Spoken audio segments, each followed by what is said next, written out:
Imagine being told that your mother will spend eternity crying because of a choice you made today. Not a crime, not a betrayal, just a choice to stop believing. In the Church of Jesus Christ of Latter-day Saints, this isn't a metaphor, it's doctrine. And it is the most sophisticated system of emotional blackmail ever built into a modern religion. The LDS Church sells the most beautiful promise in all of Christianity.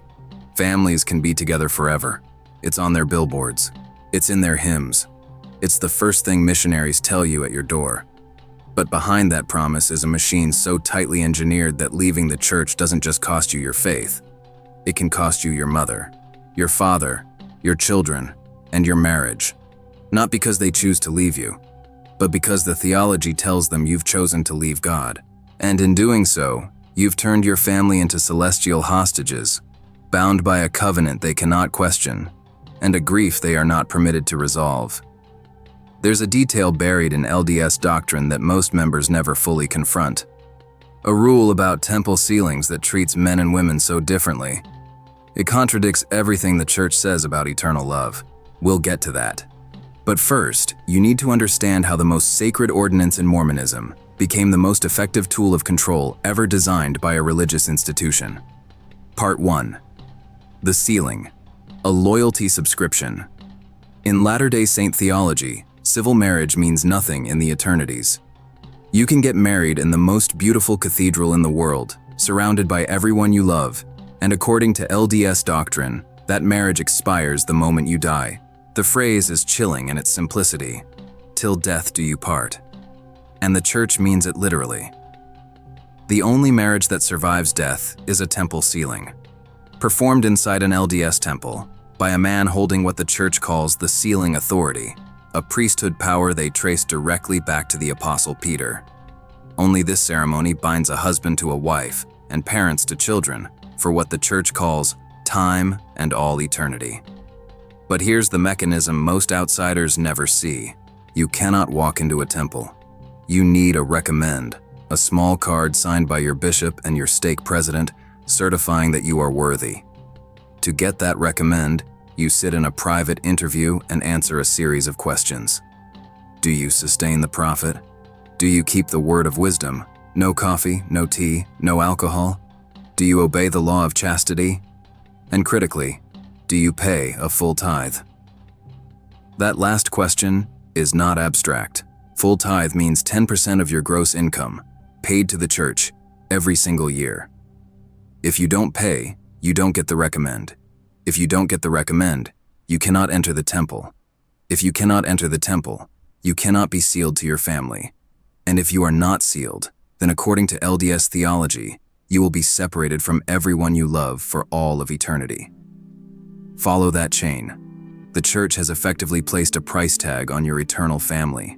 And it's not a one-time payment. It's a subscription that never ends. The church calls it walking the covenant path.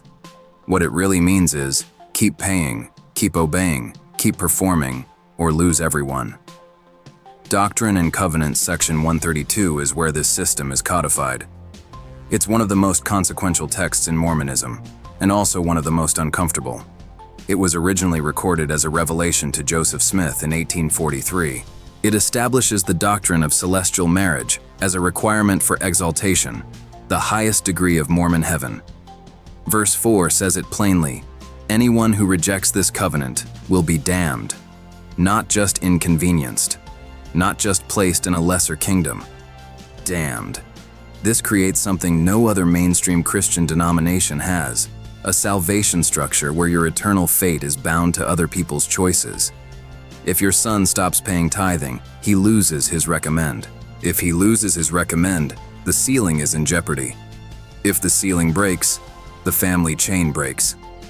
And suddenly, a mother isn't just sad that her son left the church.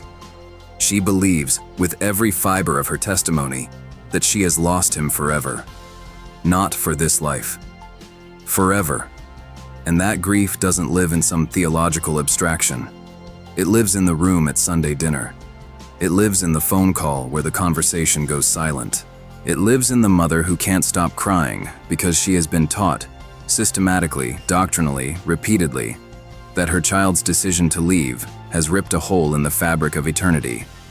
Her child has stepped off the covenant path, and she has been told, in 1,000 sermons and 1,000 lessons, that the path is the only way home. Now here's what I need you to hold in your mind for later. That same Doctrine and Covenants 132, the one that codifies eternal families, contains a provision about sealing that the church rarely discusses publicly. A provision that reveals something deeply unequal at the heart of this entire system. A provision that one specific widow discovered when she sat in her bishop's office, ready to start a new life, and was told that her eternity had already been decided for her. We'll get there. But first, you need to see how this theology plays out in the lives of people who leave. Part 2, the slow fade and the excluded. Former members of the LDS Church almost never describe a clean break.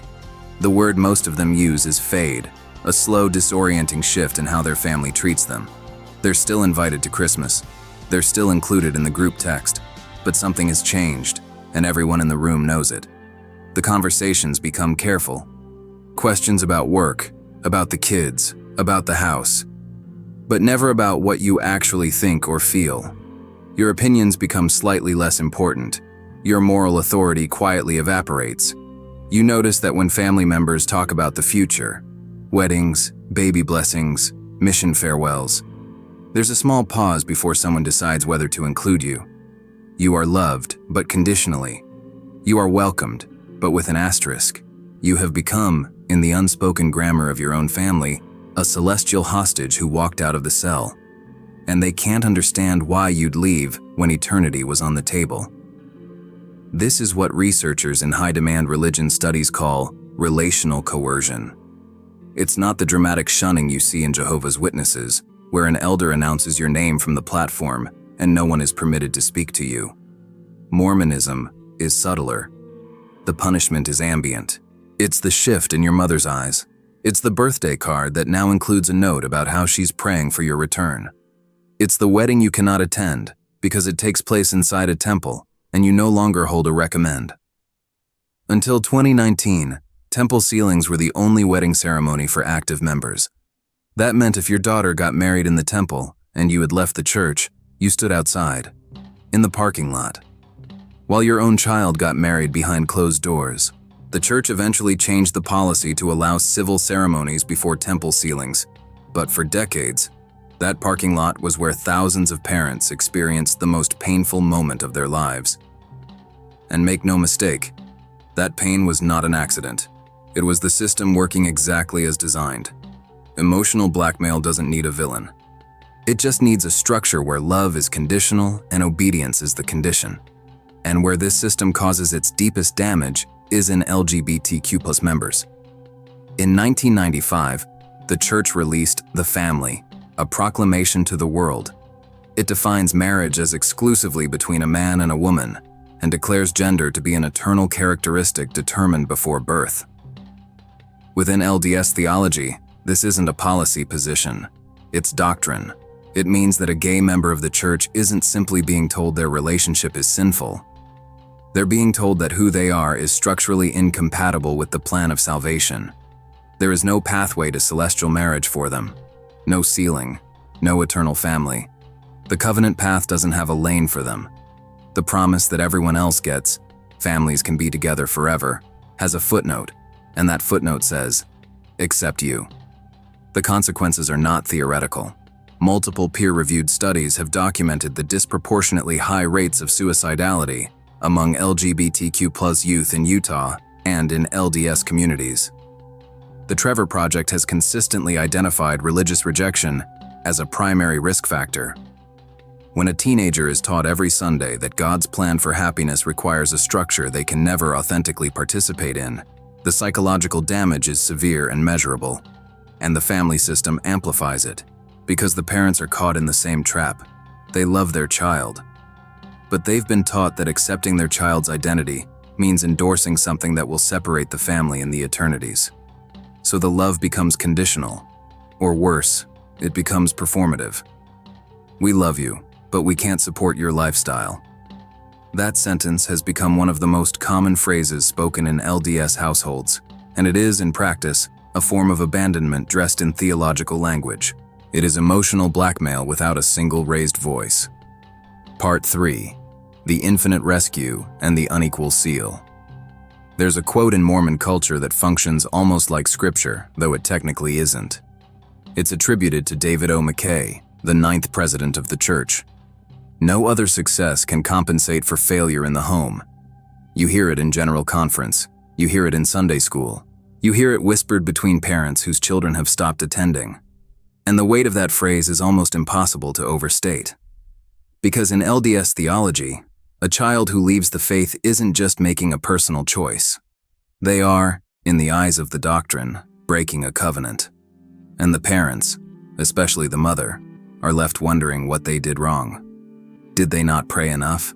Did they not hold family home evening consistently? Did they let the world creep in through a movie, a friend, a book? The church doesn't officially teach that parents are responsible for their children's apostasy. But the culture does, relentlessly. Every talk about raising a righteous generation. Every tearful testimony from a mother who never gave up on a wayward son. Every lesson about Alma the Younger, the ancient Book of Mormon figure who rebelled violently against the church and was only brought back by the prayers of his father. That story is told and retold because it carries an implicit message. If you pray hard enough, long enough, faithfully enough, God will bring them back. Stay on the covenant path.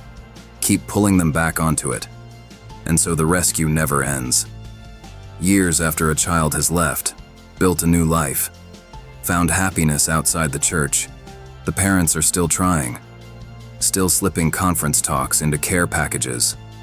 Still bearing testimony at Thanksgiving dinner. Still asking if maybe, just maybe, you'd consider coming back. Not because they don't respect you, but because they've been told that accepting your decision is the same as giving up on your soul. This makes a normal adult relationship between parents and an ex-member almost impossible. Every interaction carries a subtext. Every moment of warmth comes with an unspoken hope that this will be the day you return. And for the person who left, that hope becomes its own form of rejection, because it says clearly, who you are right now is not enough. You are a problem to be solved, not a person to be loved. Now, the provision I promised you earlier. Here is where Doctrine and Covenants 132 reveals something the church almost never addresses publicly. Picture a woman named, let's call her Carol. She's 62. She was sealed to her husband David in the Salt Lake Temple in 1986. They raised 4 children together. David died of cancer 3 years ago. After 2 years of grief, Carol met someone. A kind man. A widower himself. She went to her bishop to ask about being sealed to this new man, and the bishop told her she couldn't. Not without a sealing cancellation from the first presidency. A process that could take a year or more and is frequently denied. Without that cancellation, Carol can marry again, civilly. But in the eternities, she belongs to David, regardless of her wishes, regardless of her new love, regardless of anything she feels or chooses now. But here's what broke Carol. She asked her bishop what would happen if the situation were reversed, if David had survived and she had died. The bishop told her the truth. David could have been sealed to a second wife without canceling the first sealing. He would be married to both women for eternity. No application needed. No waiting period. No permission from the first presidency. A man can be eternally sealed to multiple women. A woman cannot be eternally sealed to multiple men. This is current operational LDS policy in the year 2026. Dallin H. Oaks, the current president of the church, was sealed to his first wife June, before her death. He was subsequently sealed to Kristen McMain. According to the doctrine he himself teaches, he will be married to both women forever. And no one in church leadership sees a contradiction. Carol sat in that bishop's office and understood for the first time something that had been true her entire life but invisible. The sealing system is not about love. It is about ownership. And the terms of that ownership were written by men, administered by men, and enforced by men. The covenant path has a direction, and women walk it with fewer rights than the men beside them. This is not a fringe doctrinal curiosity. This is the lived reality of thousands of LDS women who discover, in the most vulnerable moments of their lives, that their eternal destiny was never fully theirs to decide. The LDS Church teaches that the family is the fundamental unit of eternity, and in that one sentence lives both the beauty and the cruelty of the system. Because when family is eternal, every human decision carries infinite weight. Leaving isn't just leaving, it's cosmic betrayal. Doubt isn't just doubt, it's endangering everyone you love. And staying isn't just staying, it's the price you pay so your mother can sleep at night. But here's what the system never accounts for. Love that requires performance is not love, it's compliance. A family bond that depends on you paying 10% of your income, abstaining from coffee, and declaring that a man in Salt Lake City speaks for God. That bond is not eternal. It's conditional, and conditions are the opposite of eternity. The people who leave the LDS Church don't leave because they hate their families. They leave because they refuse to lie to the people they love most. And the tragedy, the real, human, daily tragedy, is that the church has built a system where honesty is the one thing that can tear a family apart. They call it the covenant path. But a covenant you cannot question is not a covenant. It's a cage. And a family held together by fear of separation is not eternal. It's held hostage. If that system is the price of forever, then maybe forever was never really free.